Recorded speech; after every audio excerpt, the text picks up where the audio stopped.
भारताचे शिक्षण मंत्री धर्मेंद्र प्रधान यांच्या राजीनाम्यासाठी मागच्या जवळजवळ 1.5 महिन्यांपासून जे काही दिल्लीच्या जंतर मंतरवरती चाललेलं होतं त्याचा अखेर शेवट होईल असं सध्या वाटत असलं तरी प्रत्यक्षात तो होणार नाही अशी जास्त चिन्ह आहेत। कारण धर्मेंद्र प्रधान यांनी राजीनामा दिलाय आणि त्यानंतर जंतर मंतरवरती एकच जल्लोष चालू आहे। या जल्लोषामध्ये मग विरोधी पक्ष आहेत, सगळे नेते आहेत, त्याचबरोबर तिथे आलेले सगळे लोक आहेत। हे सगळं असलं तरी दुसऱ्या बाजूला खरोखर हे आंदोलन आता संपेल काय? कारण धर्मेंद्र प्रधानांचा राजीनामा होणं ही यातली सर्वात मोठी मागणी होती आणि ही मागणी अशी होती जी सरकार पूर्ण करू शकणार नाही याची खात्री आंदोलनकर्त्यांना देखील होती। त्यामुळे ते देखील असं म्हणत होते की धर्मेंद्र प्रधानांचा राजीनामा झाल्याशिवाय उठणार नाही। पण सरकारनं इथं एक सरप्राईज दिला आणि सगळ्यात अगोदर त्यांची तीच मागणी पूर्ण केली जी होणार नाही अशी वाटत होती, म्हणजे धर्मेंद्र प्रधानांचा राजीनामा। आता धर्मेंद्र प्रधानांचा राजीनामा झालाय, पण त्यानंतर दिपके जे काही बोलले त्या स्टेटमेंट्स मधून लक्षात येते की अजून तरी कॉकरोच जनता पार्टी जंतर मंतर सोडायला तयार नाही। आणि दुसरी गोष्ट म्हणजे त्यांच्या बोलण्यातून ह्या गोष्टी देखील येत आहेत की आता ही फक्त सुरुवात होती, याच्यानंतर पुढचा मिनिस्टर, त्याच्यानंतर पुढचा मिनिस्टर अशी फक्त एक रांग लागेल आणि पुढचा नंबर कोणाचा तरी लागणार आहे। यामध्ये नितीन गडकरींचं नाव घेतलं जाते। मग नेमकं काय चाललंय, कॉकरोच जनता पार्टीला काय करायचं आहे, त्यांचा पुढचा या आंदोलनाचा प्लॅन काय आहे आणि पुढचा फ्युचर प्लॅन काय आहे, याबद्दल बोलूया आजच्या या व्हिडिओमध्ये। मी आहे रणजित यादव आणि तुम्ही पाहताय द मराठी बाणा। धर्मेंद्र प्रधानांनी आज दुपारी राजीनामा दिला आणि ते त्यांनी ट्विटरवरती त्याच्याबद्दलचं एक लेटर देखील शेअर केलं। यानंतर संपूर्ण भारतभरामध्ये जिथं जिथं सीजेपीचं आंदोलन चालू होतं त्या प्रत्येक ठिकाणी एकच जल्लोष सुरू झाला। यामध्ये अनेक विरोधी पक्षांनी देखील त्यांना पाठिंबा दिलेला होता, त्यामुळे विरोधी पक्षाच्या नेत्यांनी देखील आपापल्या प्रतिक्रिया जाहीर केल्या। पण त्याचवेळी एक गोष्ट लक्षात घेणं गरजेचं आहे, ती म्हणजे सीजेपी आणि भारत सरकार यांच्यामध्ये एक मीटिंग आता सध्या चालू आहे कॉन्स्टिट्यूशनल क्लबमध्ये दिल्लीमध्ये। आता या कॉन्स्टिट्यूशन क्लबमध्ये जे.पी. नड्डा आणि जितेंद्र सिंग या अगोदर देखील होते, आता देखील आहेत। याच वेळी आशुतोष रांका आणि सौरव दास हे दोघे देखील गेलेले आहेत। म्हणजे या चौघांमधली ही तिसरी मीटिंग आहे आणि या मीटिंगमध्ये आता ठरणार आहे की नेमकं हे आंदोलन पुढे जाणार की नाही जाणार, की नेमकं या आंदोलनाची पुढची दिशा काय असणार, म्हणजे सध्याच्या आंदोलनाची। आता दुसऱ्या बाजूला स्टेजवरती अभिजित दिपके आहेत। अभिजित दिपके संपूर्ण समोर असलेल्या जनतेला मार्गदर्शन करतायत आणि ते आता सांगतायत की एवढं झालं म्हणून, धर्मेंद्र प्रधानांचा राजीनामा झाला म्हणून आपण आता घरी जाणार नाही। यांनी त्यांना सांगितलंय की आणखी काही दिवस आपल्याला इथं थांबावं लागणार आहे।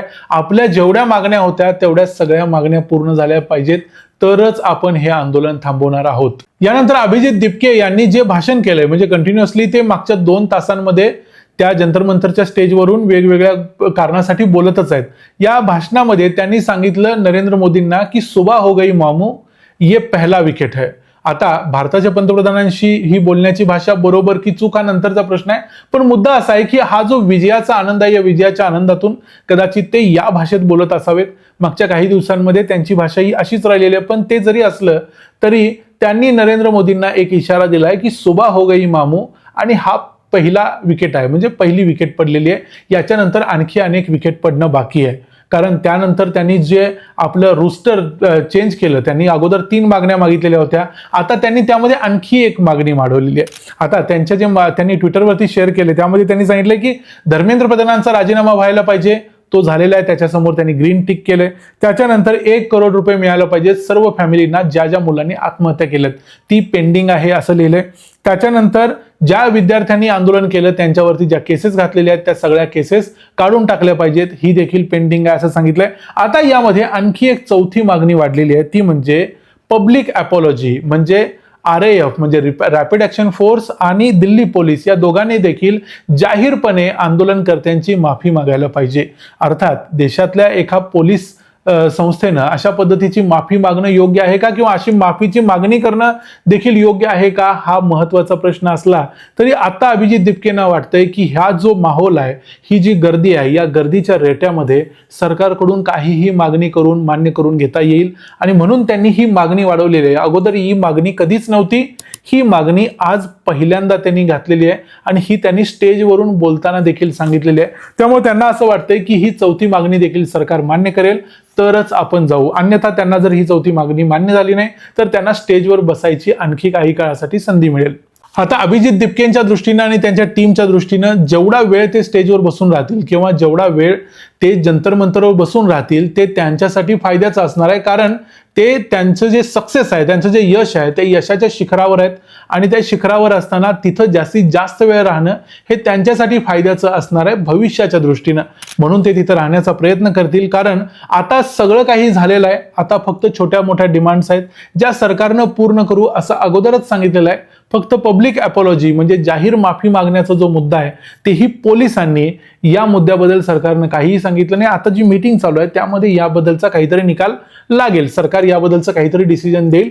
कदाचित दिल्ली पोलीस याबद्दल माफी मागतील किंवा नाही मागतील, जो असेल ते असेल. पण आता दिपकेंच्या दृष्टीनं आणि कॉक्रोच जनता पार्टीच्या दृष्टीनं त्यांनी तिथंच राहणं हे त्यांच्या फायद्याचं आहे, कारण भविष्यात जर राजकीय चळवळ किंवा एखादा पक्ष स्थापन करायचा असेल तर त्यांना हे यश जास्त वेळ टिकवता येणार आहे, जेवढं वेळ ते तिथे राहतील तेवढं.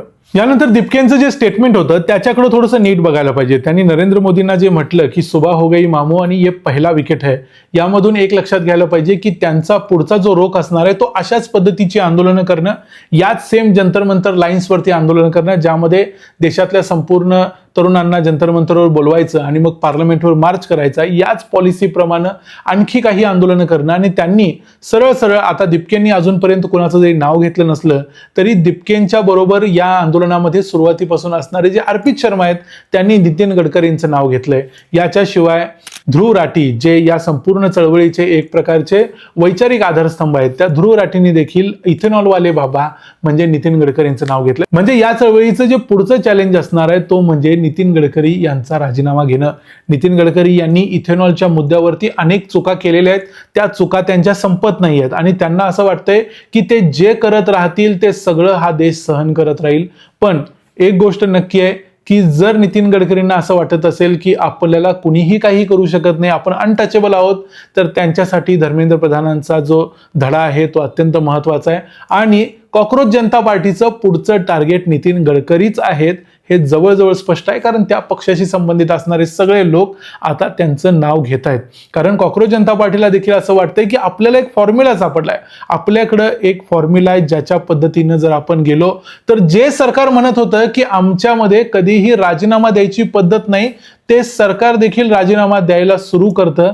म्हणजे आपला फॉर्म्युला हा अत्यंत जबरदस्त आहे आणि त्या फॉर्म्युलाप्रमाणे नितीन गडकरींची विकेट सुद्धा पडू शकते.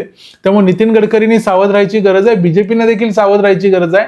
कारण ज्या पद्धतीने आणि ज्या वेगाने नितीन गडकरी इथेनॉल 100 कडे चाललेत त्या वेगानं कदाचित त्यांचा देखील राजीनामा होण्याची शक्यता जास्त आहे असं सध्या तरी वाटतंय. कारण कॉक्रोच जनता पार्टीच्या दृष्टीनं हेच फायद्याचं आहे की जास्तीत जास्त वेळ ते अशा पद्धतीची आंदोलनं करत जातील, कारण त्यांचा कुठलाही रजिस्टर केलेला असा राजकीय पक्ष नाही आणि जोपर्यंत राजकीय पक्ष नाही तोपर्यंत सगळेच आपले म्हणणं अत्यंत सोपं असतं. ज्यावेळेला एखादा राजकीय पक्ष स्थापन होतो, जसं इंडिया अगेन्स्ट करप्शनचं झालं, इंडिया अगेन्स्ट करप्शन जोपर्यंत होतं, अण्णा हजारे जोपर्यंत होते तोपर्यंत त्यामध्ये भाजपवाले होते, काँग्रेसवाले होते, सगळे विरोधी पक्ष होते.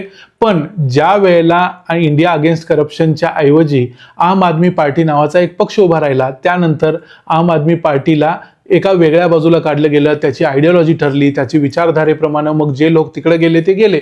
अशा पद्धतीनं एक प्रकारचं डिव्हिजन या संपूर्ण देशामध्ये व्हायला लागतं. आणि जोपर्यंत कॉक्रोच जनता पार्टीचा पक्ष नसणार आहे तोपर्यंत कॉक्रोच जनता पार्टीला संपूर्ण देशभरातल्या सगळ्या तरुणांना, मग ते कुठल्याही जातीचे असतील, धर्माचे असतील, कुठल्याही विचारधारेचे असतील, त्यांना एका छत्राखाली आणणं सोपं असणार आहे. आणि जोपर्यंत ते हे करणार नाहीत, म्हणजे राजकीय पक्ष स्थापन करणार आहेत, तोपर्यंत ते अशा प्रकारची आंदोलनं करू शकतील. यासाठी सरकारनं देखील या गोष्टीची आता नोंद घेणं गरजेचं आहे. कारण कॉक्रोच जनता पार्टी हे एक फक्त ऑनलाईन आंदोलन होतं, तोपर्यंत त्याला सरकारने इग्नोर केलं. मागच्या अगदी 20व्या दिवसापर्यंत सोनम वांगचुकांच्या त्याला इग्नोर केलं. पण आता सरकारच्या देखील लक्षात आले की हे आंदोलन त्यांच्या कल्पनेपेक्षा जास्त मोठं झालंय. त्यामुळं पुढची आंदोलनाची दिशा हीच असणार आहे की हे आंदोलन आहे असंच रेटत ठेवणं कुठल्या तरी छोट्या मोठ्या डिमांडसाठी कॉक्रोच जनता पार्टीच्या दृष्टीनं, आणि पुढचं आंदोलन नितीन गडकरी किंवा आणखी एखाद्या नेत्याला टार्गेट करून सुरू करणं लवकरात लवकर. या व्हिडिओमध्ये आपण इथंच थांबूया. तुम्हाला काय वाटतं, कॉक्रोच जनता पार्टीच्या ह्या ज्या डिमांड्स आहेत किंवा ही जी पद्धत आहे ही योग्य आहे की अयोग्य आहे, याबद्दल तुम्हाला जे वाटतं ते कमेंट्समध्ये जरूर सांगा. व्हिडिओ आवडला असेल तर व्हिडिओला लाईक करा, चॅनलला सबस्क्राईब करा. पुन्हा भेटू पुढच्या व्हिडिओमध्ये. तोपर्यंत पाहत राहा द मराठी बाणा. जय हिंद, जय महाराष्ट्र.